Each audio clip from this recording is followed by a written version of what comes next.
Father always told me to trust my gut, so I hid behind the hay bales until the feeling went away. That likely saved your life, Henry told him.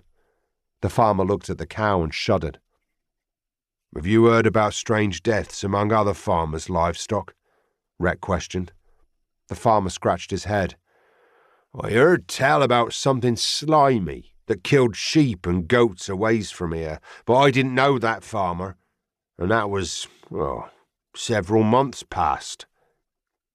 Ridge nodded. The Witch Lord's last collaborator had been a land mage who had been able to use mould and decay as a weapon. Defeating that alliance had nearly cost Ridge and his friends their lives. Whatever did this didn't just spook the animals, it terrorized them. Henry nodded toward where the cattle crowded into a corner of the fenced area, some bearing marks where they had thrown themselves against the barrier to escape. Rhett's vision had led them here after the images had driven him to his knees. He had seen bits and pieces of the attack and gained enough information to narrow down the location, but he couldn't identify the creature responsible. That meant the three of them had to ride out to have a look for themselves. Do you think it will be back? The farmer looked around nervously. I can't keep the animals in the barn all the time. Ridge's attention had gone to the horizon. The wind picked up, much colder than before. Their horses let out panicked whinnies, and the herd bellowed in fear. Ridge and the others fought to control their mounts, scanning for danger. Something's coming, Rett shouted. We need to get out of here. A tide of darkness swept over the ground, moving fast and silent. It roiled like smoke, but denser, and Ridge instinctively knew it was hungry and malevolent. A smell like sulphur and pond muck filled the air. They swung into their saddles, and Ridge yanked the farmer up behind him without a by-your-leave. I think you've got the right idea. Ridge put his heels to his horse's sides and snapped the reins, although his mount was clearly ready to bolt all on his own. Ridge led the way with Rett behind him. Henry hung back. Hurry, Rett yelled. Whatever that is, it's coming fast. Henry lit a fuse that set off a line of specially made explosives between them and the phenomena, and then leaned forward on his horse, urging it on at top speed. They jumped their horses over the gate before the bombs went off, and Ridge was grateful for battle-trained stallions that didn't buck them out of their saddles at the sound of the explosion. The bombs contained salt, silver, and aconite to ward off supernatural creatures and vengeful ghosts, sending fine dust into the air and across the ground and raising a curtain of fire.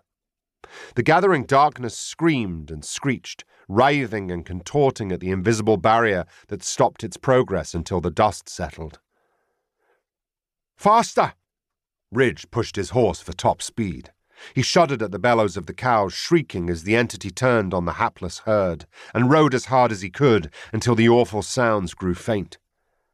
They stopped in a copse of trees near a stream when the creature and the bloody pasture were far behind them, and their winded mounts would carry them no farther without rest and water. My field, the farmer cried out, and my cows, what did you do? Saved our asses, Henry replied. I've found that in a pinch a good explosion tends to delay whatever is coming our way.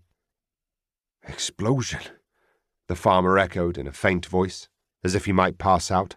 What in the name of the gods was that? Ridge knew the others could hear the fear in his voice. It had claws. Rett shook his head. Fingers. Tendrils, Henry argued. Pincers, the farmer added. We all saw something different, Ridge asked, and his companions nodded. Whatever that was, it isn't the usual sort of ghost or spirit, and it sure as fuck didn't look natural. Rett wiped the sweat from his face with his forearm. Ridge positioned himself so that he could watch the direction they had come, in case the dark entity had not given up the chase. It changed as I looked at it.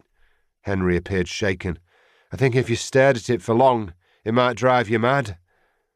At least the bombs you and Malachi cooked up worked. Ridge led his horse back to the road. I don't even want to think how that might have gone without them. They took the farmer home. How do I keep it from coming back again? The farmer asked. I wish I knew, Rett replied. If you have somewhere else you can go with your...